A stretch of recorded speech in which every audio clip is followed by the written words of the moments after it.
Bom, vou começar com você, Niel. E aí, dízimo é uma prática...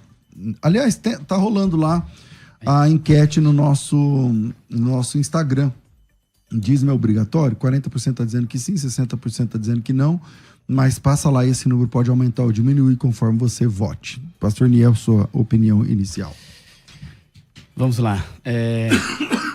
Se o dízimo é obrigatório para o cristão, ou se ele faz sentido para nós, da Nova Aliança, dentro daquilo que a Bíblia nos apresenta, especialmente do Novo Testamento em diante, fica muito claro que não era uma prática cristã da igreja primitiva e assim, depois da igreja pós-apostólica, e vindo a ser uma prática novamente trazida para o meio cristão a partir de Constantino por várias questões. Então, a partir desta perspectiva, deste entendimento que eu defenderei hoje, que dentro tanto do Novo Testamento quanto da história da igreja, a gente percebe que essa não seria uma prática para que os cristãos observassem. Então vai ser a partir daí que nós vamos discorrer. Tá certo. Pastor, irmão Christian, pois não. Minha posição é de que é uma obrigação, mas eu tenho que explicar essa obrigação, né? Tem dois tipos de obrigação. Aquela que é de fora para dentro, impositiva, e aquela que é de dentro para fora. Aquela que é volitiva, que é moral, que é pessoal. Eu me obrigo a isso. Então é dessa posição que eu vou partir.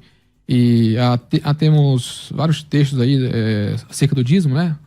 Antes da lei, na lei, depois da lei. Na história da igreja temos vários relatos.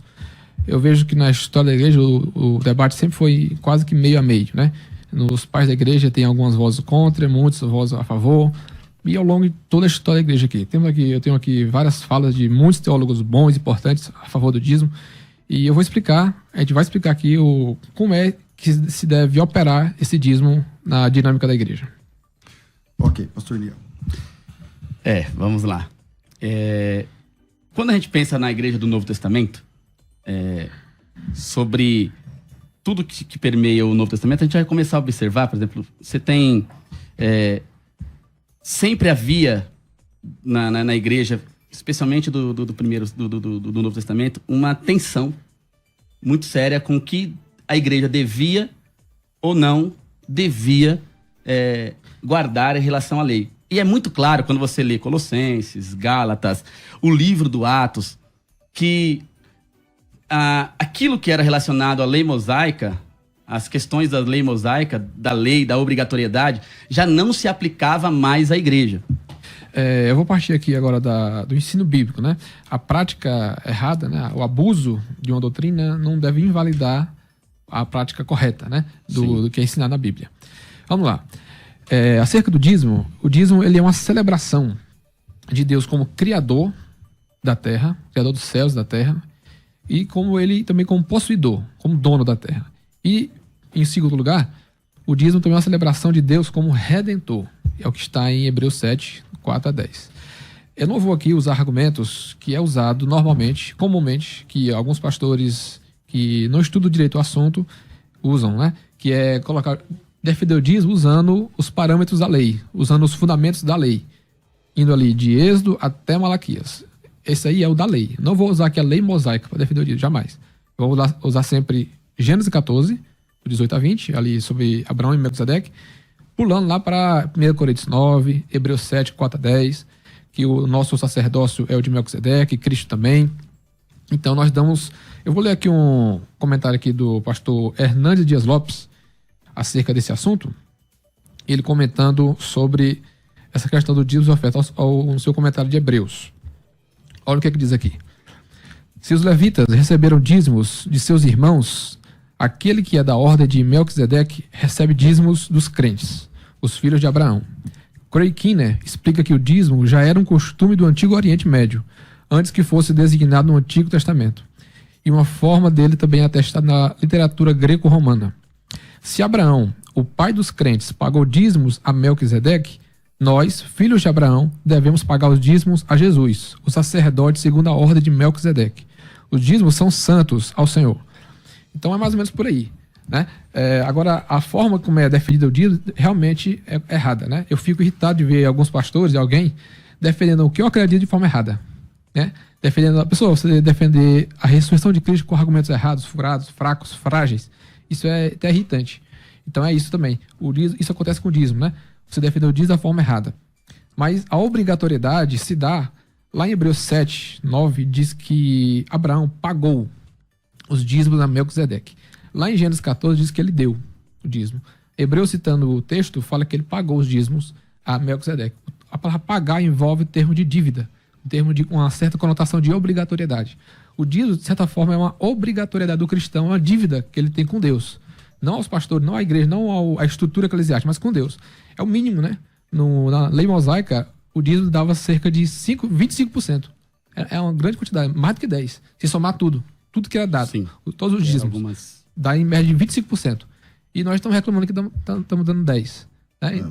Nas religiões pagãs atuais, dá 30%, 40%. E o cristão reclamando que dá 10%.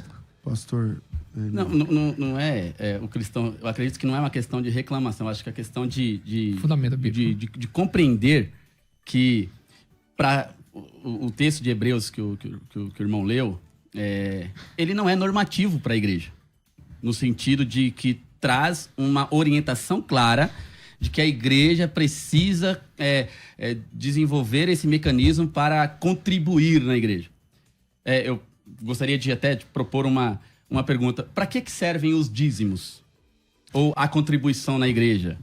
Quais são as finalidades? O senhor falou que é uma forma de devolver ao Senhor, porque Ele é o dono de tudo, uma forma de gratidão, de adoração a Deus. Ok? Sim. Vamos lá. O princípio de adoração ao Senhor, reconhecendo o senhorio dele sobre todos nós. Perfeito? Uhum. Eu preciso de estipular uma quantia de 10% para cumprir este princípio? Eu não preciso. Eu preciso fazer com que o povo entenda que eles precisam contribuir porque eles são mantenedores da obra, não estipulando para eles uma quantia, uma porcentagem determinada à semelhança daquilo que foi determinado e mais comumente usado no Antigo Testamento para manter as questões do Antigo Testamento, lá da Antiga Aliança. Então, princípio, adorar ao Senhor através das minhas finanças. Isso é bíblico, ok? Eu preciso estipular 10% para que eu cumpra este princípio? Não necessariamente, mas o texto de Hebreus dá esse parâmetro de dízimos. Não, ele dá parâmetro a partir da ideia de Abraão, correto? Uhum. Abraão, de fato, entregou o dízimo. Ele entregou o dízimo a Melquisedeque. E é interessante que nós temos dentro eu vou usar aqui do silêncio da Bíblia, que pode ser até um risco para mim no debate, mas, por exemplo, depois de Abraão, nasce quem? Isaac. Isaac deu dízimo para alguém? Na Bíblia não fala. Não fala. Aí Jacó deu. Certo? Uhum. Se o dízimo era obrigatório, por que você não tem um pai? Não, mas é que quem vai defender a ideia do dízimo em Abraão não vai defender que em Abraão era obrigatório, mas vai defender que a prática do dízimo é anterior à lei. Anterior à lei, mas não de forma obrigatória. Não, exatamente. Isso. Ele Pronto. passa a ser obrigatório depois de Moisés. Isso aí. Eu defendo também que você tem uma forma de contribuição anterior à lei que Abraão faz, só que isso não é premiado na vida, por exemplo, de Isaac, como uma forma obrigatória.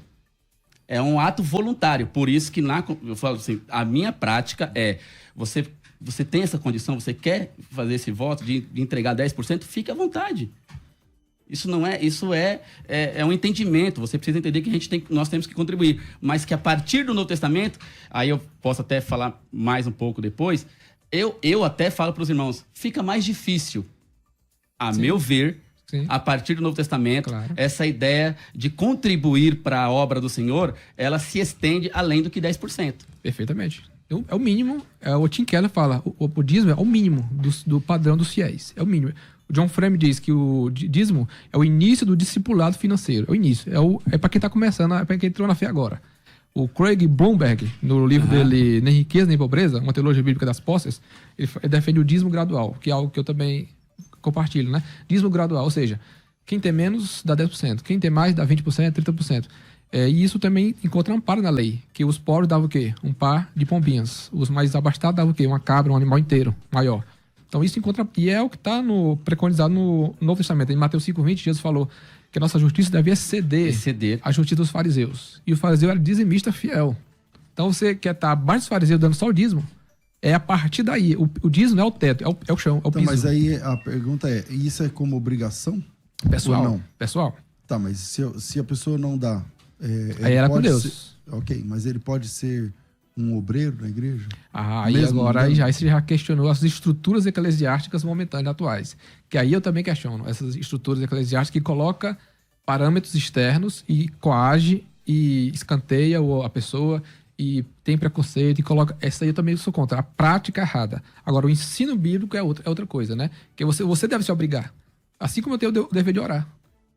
Agora ninguém vai ter que ficar me policiando, né? Você tá orando? Eu tenho que me obrigar a orar. Eu tenho que me obrigar a contribuir, a dar o dízimo na casa de Deus. É por aí. Eu concordo com contribuição. Eu talvez essa compreensão dos 10%, do dízimo como obrigatório para o cristão, eu considero que não é só eu, mas assim, como o senhor citou, o Hernandes Dias Lopes, vou citar o reverendo Augusto Nicodemos. E ele é muito claro, e eu compartilho da ideia quando ele diz que não há, no Novo Testamento, nenhum texto bíblico normativo para a igreja para a obrigatoriedade do dízimo. Não existe. Eu posso ser dizimista? Posso, mas assim como o pastor Christian está falando, de uma forma voluntária. Não porque é me imposta aquilo, não porque é me imposto aquela ideia, aquela compreensão. O senhor está falando, mas a gente não pode pegar a prática errada. Mas o problema é que a gente precisa esclarecer os ouvintes de que, de fato, o que nós temos na grande maioria, né, não vou falar todas, numa grande maioria, é que é de uma forma impositiva. Não é de uma forma voluntária que se ensina a contribuição na igreja. Se é com 10%, se é com 15%, se é com 20%, se é com 5%, para mim não importa. O importante é o ensino do princípio. Eu preciso entender, como cristão, que eu preciso contribuir para o reino de Deus com as minhas finanças. E aí você tem vários textos. Você tem vários textos na Bíblia Sagrada, no Novo Testamento, Paulo falando aos Coríntios, ele elogiando os irmãos lá de Filipenses, que contribuíram muito bem para a obra de Deus. E nós temos uma vastidão de ensinos para contribuição, não para o dízimo. Tem um texto aqui de 1 Coríntios 9, Isso aí é bom. versículo 13 e 14, que é um bom texto normativo, doutrinário, epistolar, com carga pesada para a igreja. Diz assim, 1 Coríntios 9, 13 e 14. Vocês não sabem que os que prestam serviços sagrados se alimentam do próprio templo e que os que servem ao altar participam do que é oferecido sobre o altar? Assim também o Senhor ordenou aos que pregam o evangelho que vivam do evangelho. Na versão NVI, o versículo 14 diz assim, da mesma forma. Ou seja, da mesma forma o quê? Da mesma forma o sustento dos obreiros, dos pastores no Novo Testamento deve seguir uma linha de raciocínio que ele desenvolveu no versículo 13. É uma interpretação, né? Não, é uma afirmação bíblica, né? Na NVI diz assim, da mesma forma. Porque pode ser da mesma forma, ou seja, o entendimento de que temos que sustentar. Sim. Da mesma forma, o sustento. Mas não olha a forma do... O verso 13 diz assim, vocês não sabeis que os que prestam serviços sagrados do próprio templo se alimentam, vivem do que entra no templo. Isso. E quem serve ao altar, aí estou falando do levita, inclusive, é o pessoal que oferece os holocaustos, também do altar tira o seu sustento. Assim ordenou também o Senhor que os que pregam o evangelho vivam do evangelho. Qual é a dificuldade? Versículo 14, na versão A Mensagem, do Eugene Peterson, ele diz assim, seguindo esse mesmo raciocínio, versículo 14, né? Assim os que pregam o evangelho e que vivem do evangelho. O raciocínio do que você tomar ali, o obreiro deve tomar uma parte, né, do que é seu ali. E a gente pode usar o dízimo como um ponto de referência, como um ponto ali no mínimo. Pode usar. Não é que o texto está dizendo que é o dízimo como ponto de referência. É o mínimo a ser usado, O né? texto está falando de viver do evangelho. Assim como os sacerdotes levitas viviam das suas atribuições no templo, nós que pregamos o evangelho também podemos viver das nossas atribuições que fazemos no evangelho. E não que, assim como eles deram o dízimo para sustentar, não. O Hernandes, citando esse texto aqui, comentando esse texto, diz assim: Paulo não citou a palavra dízimo em suas epístolas, mas ensinou o seu princípio quando diz que os obreiros do Novo Testamento devem ser sustentados da mesma forma que os levitas eram sustentados no Antigo Testamento. Aí o texto é esse, 1 Coríntios 9, 1 a 14. Por outro lado, a prática do dízimo não dispensa os crentes de serem generosos nas ofertas. Os crentes devem semear com abundância na vida das pessoas, e isso não em substituição ao dízimo, mas além dele. Reafirmamos, portanto, que embora o apóstolo Paulo não tenha usado o termo dízimo em suas epístolas, ensinou os princípios do dízimo. Quando se trata do sustento dos obreiros, o apóstolo Paulo recorreu ao mesmo princípio do sustento dos levitas, que é o versículo 3 aqui de 1 Coríntios 9. Eu sei que é o Hernandes Dias Lopes, mas eu posso discordar, né, da aplicação dele em relação ao dízimo. Eu acho, como eu digo, né, que o cristão precisa contribuir, isso é fato. Eu não entendo que a Bíblia ela tem alguma norma, ela traz alguma norma para que seja a partir dos dízimos. É a partir da contribuição voluntária. E não a partir de um fator de coeficiência estipulado. 10%. Quem disse que é só 10%? Quem disse que 5%? Quem disse que é 15%? E é aí que tá. Aí é que eu falo que no Novo Testamento, que se observa ao ler o Novo Testamento, eu não tenho nenhum versículo que diz a igreja... Pelo contrário, se nós formos falar aqui de Gálatas, como eu falei, se nós formos falar de Colossenses, a ideia dos cristãos do Novo Testamento é um afastamento daquilo que é preconizado na lei. E tudo aquilo que é preconizado na lei, que se eu tiver que seguir alguma coisa, você fala, mas eu saio do ambiente da lei. Mas não temos como, porque os 10%, embora foi dado o dízimo anterior, mas ele é enfatizado na lei e ele é praticado por nossas igrejas de acordo com os critérios da lei. Interessante que no Didaquê, foi escrito, é o monólogo eclesiástico, para quem não sabe, o monólogo eclesiástico escrito até antes de Apocalipse, escrito no ano 87, depois de Cristo. Ele, no capítulo 13, versículo 3 até o 7, ele preconiza lá que as primícias deviam ser dadas a quem? Aos líderes religiosos, mas não fala aos dízimos. Pobres. É a mesma ideia, é o mesmo campo. Não é, na interpretação do Didaquê, não é a mesma ideia do Antigo Testamento. Tá, mas deixa ele concluir. Sim. Pois não. Ou seja, uma prática que o Didaquê é um documento tão sério que quase que ele entra no cânon. Sim. Ele foi cooptado para entrar no cânon, mas não entrou. Então ele cogita a ideia de dar o dízimo, de dar as primícias ali aos líderes religiosos, aos pobres, né, o sustento ali dos obreiros. Agora, Hebreus 7, do 4 ao 9, é uma lógica muito clara, que o sacerdócio de Cristo é de Melquisedeque, e que assim como Abraão pagou o dízimo a Melquisedeque, a palavra pagar está aqui, né, pagar, nós, os crentes, devemos pagar o dízimos a quem? A Cristo, que é do sacerdócio de Melquisedeque. Abraão, ele é o nosso pai da fé, correto? Está em Romanos 4, 11 e 12. Lá fala que os filhos de Abraão devem andar nas pisadas de Abraão. Uma das pisadas de Abraão foi dar o dízimo a Melquisedeque. Entendeu? E aí é o mínimo, como diz o Tim Keller, é o mínimo dos crentes fiéis. É dali para cima. O dízimo deve ser o piso, e não no teto da nossa contribuição. Então, se nós estamos reclamando da obrigatoriedade de 10%, e o Novo Testamento trabalha com outra ideia. É o de Atos 2, tudo em comum. Esse é mais pesado ainda. Tudo em comum, ou seja, compartilhar os bens, vender terras, casas, bens, gado, para contribuir para a obra de Deus, depositar aos pés dos apóstolos. Ou você dá o dízimo e oferta, ou você compartilha seus bens, tudo em comum. A lógica é essa, é dali para cima. A lógica sempre é crescente, nunca é decrescente. Certo. Gálatas 4, 8, 11 vai dizer assim: mas quando não conheceis a Deus, servieis aos que por natureza não são deuses. Mas agora conhecendo a Deus, ou antes, sendo conhecido por Deus, como tornais outra vez a esses rudimentos fracos e pobres, os quais de novo queríeis servir?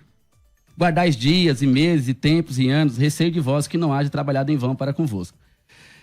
Colossenses 2, 8, 16. Tende cuidado para que ninguém vos faça presa sua por meio de filosofias e vãs sutilezas, segundo a tradição dos homens, segundo os rudimentos do mundo e não segundo Cristo. Porque nele habita corporalmente toda a plenitude da divindade. E estáis perfeito nele, que é a cabeça de todo o principado e potestade, no qual também estáis circuncidados com a circuncisão não feita por mão de despojo do corpo dos pecados da carne, pela circuncisão de Cristo. Aceptados com ele, tal. E aí ele vai dizer... Havendo riscado a cédula e despojando os principados e potestades, portanto, ninguém vos julgue pelo comer ou pelo beber ou por causa dos dias, festas, da lua ou dos sábados. Ou seja, uma clara distinção, um claro ensinamento de Paulo de um afastamento dessa ideia. Até na contribuição, Paulo tem esse afastamento. Veja, Paulo, ele se declara fariseu, da tribo de Benjamim, israelita, certo? Porque em todas as vezes que ele vai falar sobre contribuição para a igreja, ele em nenhum momento ele aplica para a igreja essa ideia dos dízimos. Por uma questão de não necessidade templária, como havia no Antigo Testamento, havia uma necessidade de sustento de obreiros, de socorro aos pobres, mas não manutenção de templo. Os cultos eram na ordem, nas casas. Segundo, o cristianismo estava tentando se desvencilhar de uma associação com o judaísmo. Sim. E essa dissociação só foi ocorrida lá depois do ano 90, lá para o ano 100 e pouco depois de Cristo.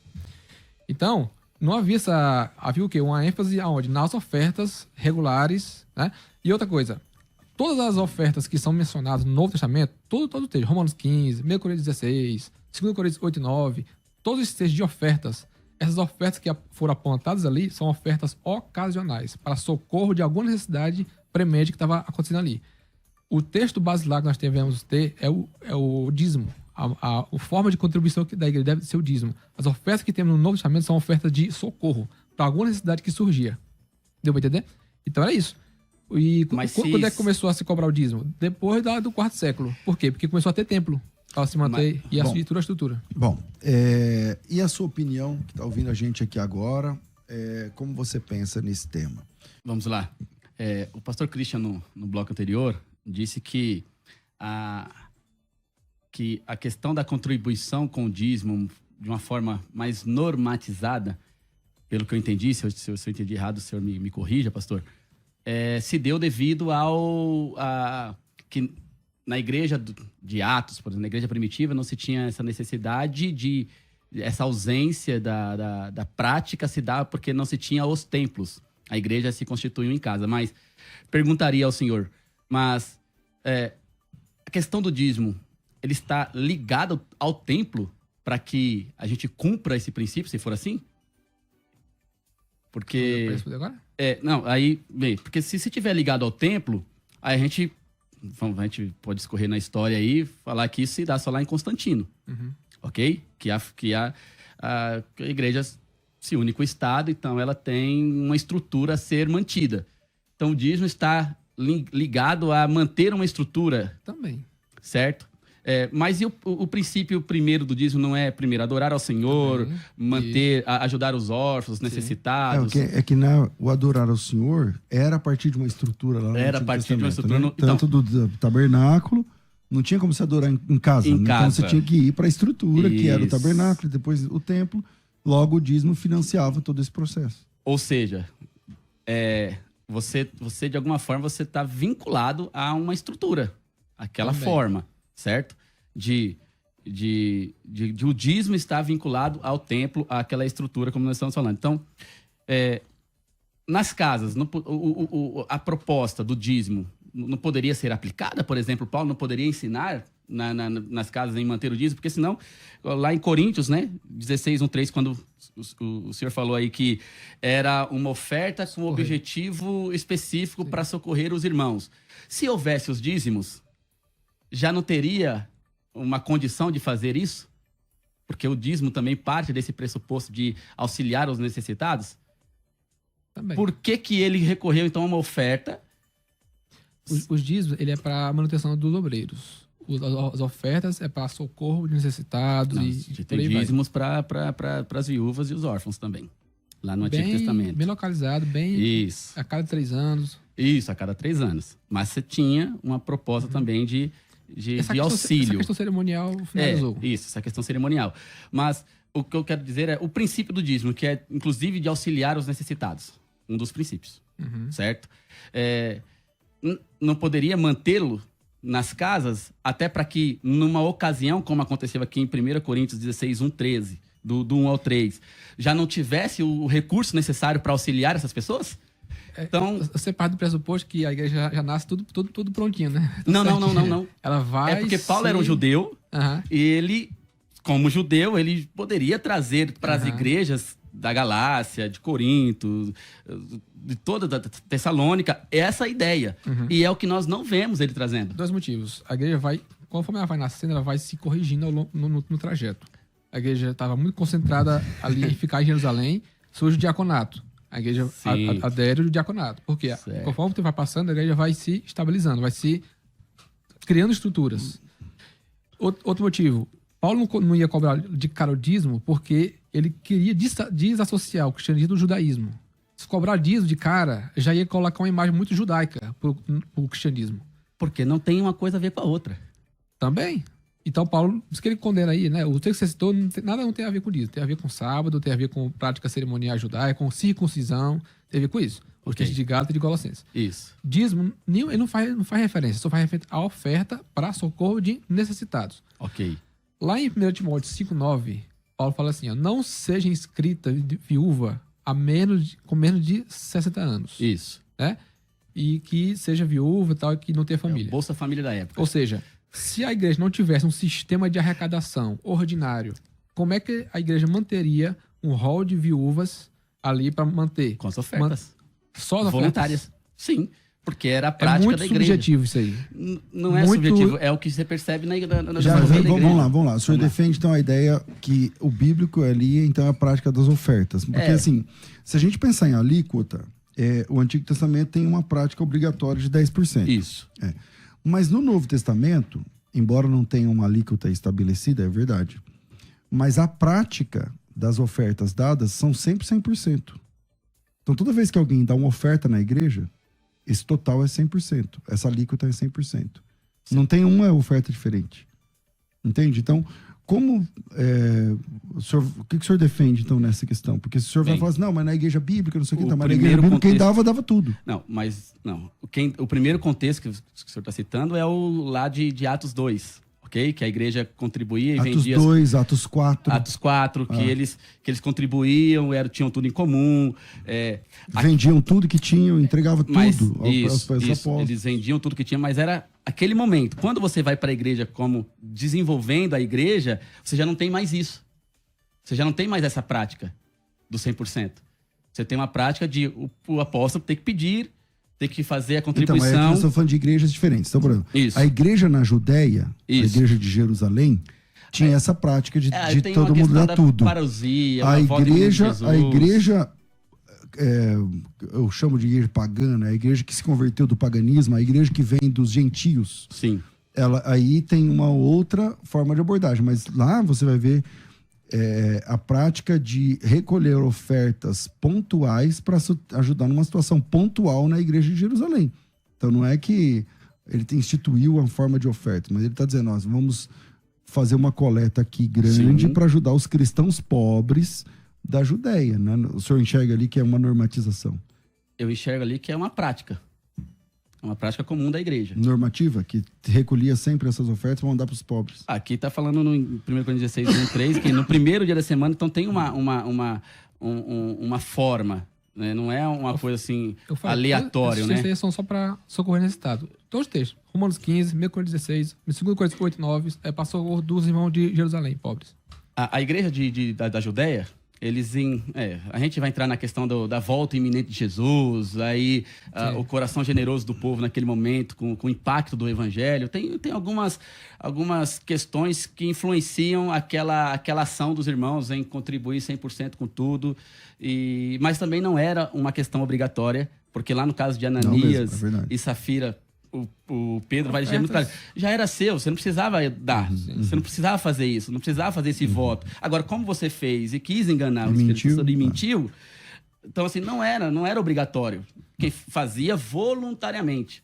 Era um ato voluntário, inclusive, de entregar tudo. E é o que eu defendo. Nós, cristãos, temos que ter um ato voluntário de fazer aquilo que Deus requer de nós. Se o Senhor quiser de mim tudo, eu tenho que entregar tudo. Essa de que esses atos voluntários são bem raros, né? Bem excepcionais. São excepcionais, o do entregar tudo. Se eu tenho condições, eu falo assim, se eu tenho condições, se o Senhor conhece meu coração, que eu posso, por exemplo, o meu dízimo, vamos dizer que seria R$200. Só que o Senhor, eu tenho condições de dar 500. E eu não dou 500 porque eu vou dar só os 10%, que é aquilo que manda. Eu tô cumprindo aquilo que o Senhor conhece Deus, de mim? aí é Deus, aí é Deus. Deus vai sempre olhar a intenção do coração. Deus vai olhar a intenção. E eu não estou com uma boa intenção. Eu estou querendo sempre entregar para o Senhor aquilo que é meu obrigado. É meu obrigado só esses 10%, então vou entregar só o que é meu obrigado. E estou fazendo a minha parte. Será que é isso o evangelho? Não defende a obrigação externa, defende a obrigação pessoal. Trata de que não há nenhum mandamento no Novo Testamento para se jejuar. Você sabia? Não há. Todos os textos que falam sobre jejum no Novo Testamento, eles partem do pressuposto de que a igreja jejua, de que o povo de Deus jejua e jejuará. A mesma coisa com o dízimo.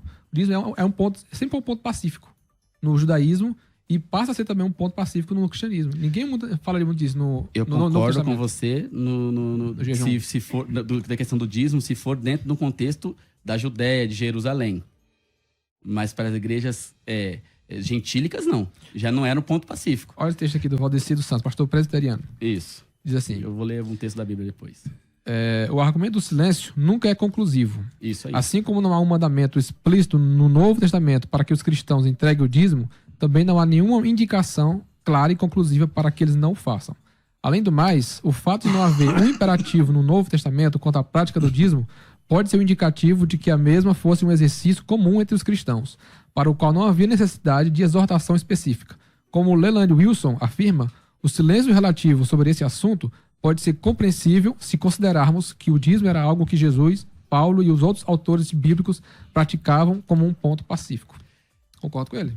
Eu concordo que o silêncio ele vai dar voz para as duas vertentes, tanto quem apoia quanto quem não. Mas eu quero ler com você então um texto aqui. Atos 21. E diz assim: Paulo voltou para Jerusalém.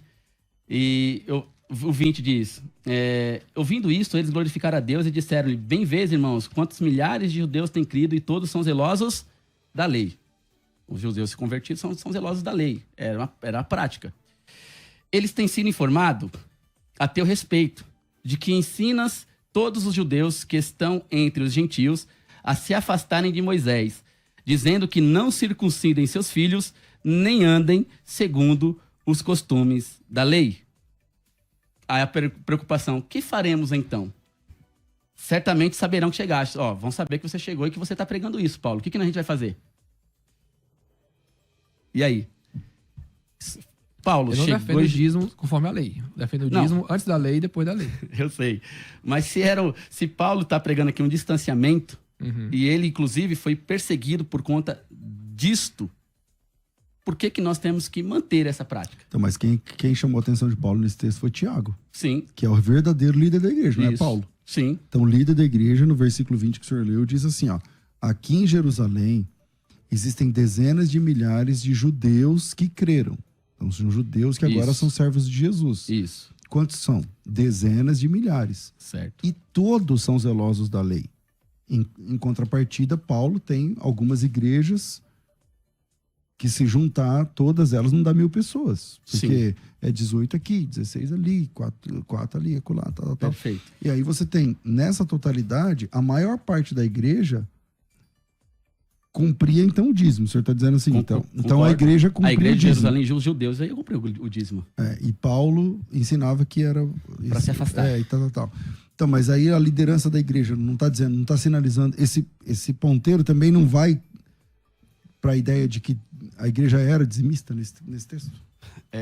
Os judeus cristãos eram dizimistas, pelo que o texto está dizendo, eles eram zelosos da lei. Logo, né? Eles cumpriam aquilo.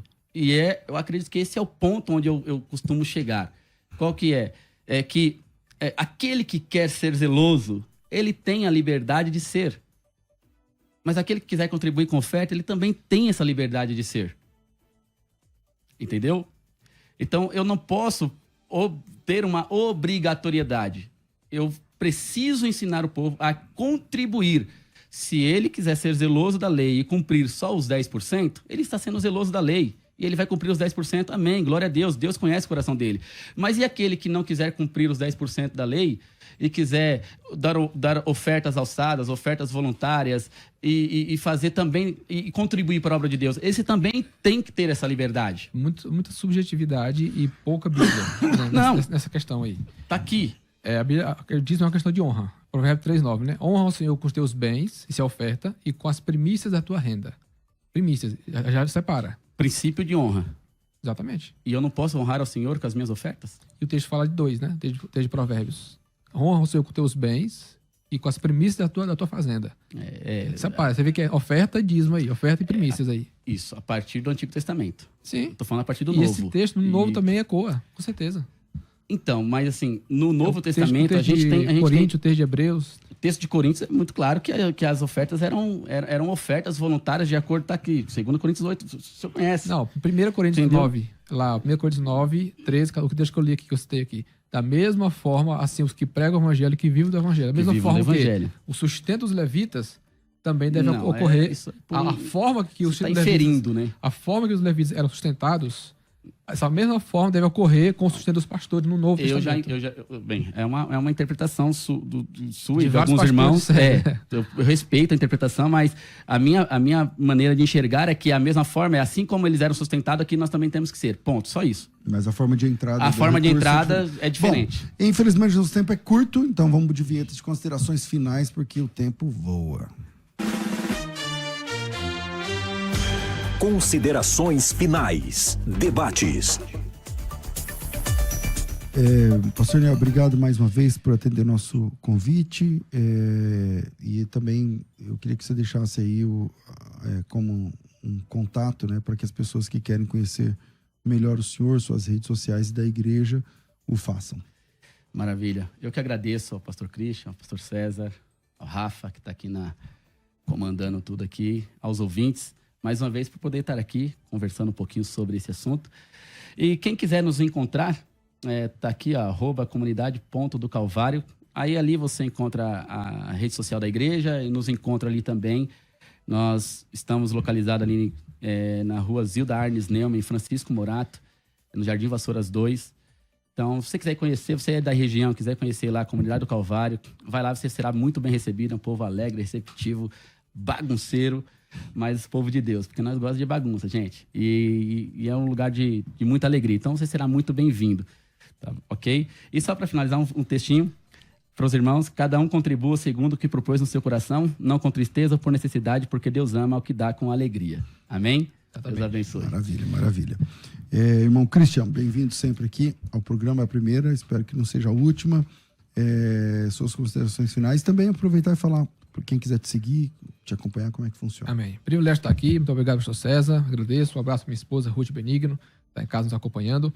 E privilégio, quero dizer que 90% com a bênção de Deus é melhor do que 100% sem a bênção de Deus, né? Temos que contribuir com alegria, também temos que dar o dízimo com alegria, né? Tudo que Deus quer que a gente faça é com alegria. Qualquer coisa, ler a Bíblia com alegria, orar com alegria, congregar com alegria. Dar o dízimo também deve ser com alegria. E eu acho muito raro aqueles que são antidizimistas serem tão generosos como os cristãos primitivos. Porque ou você é dizimista, ou você é, no mínimo, um cristão como da igreja primitiva, que compartilha seus bens, que dá muito, que dá quase tudo ali que você tem. O padrão de Atos 2 é esse.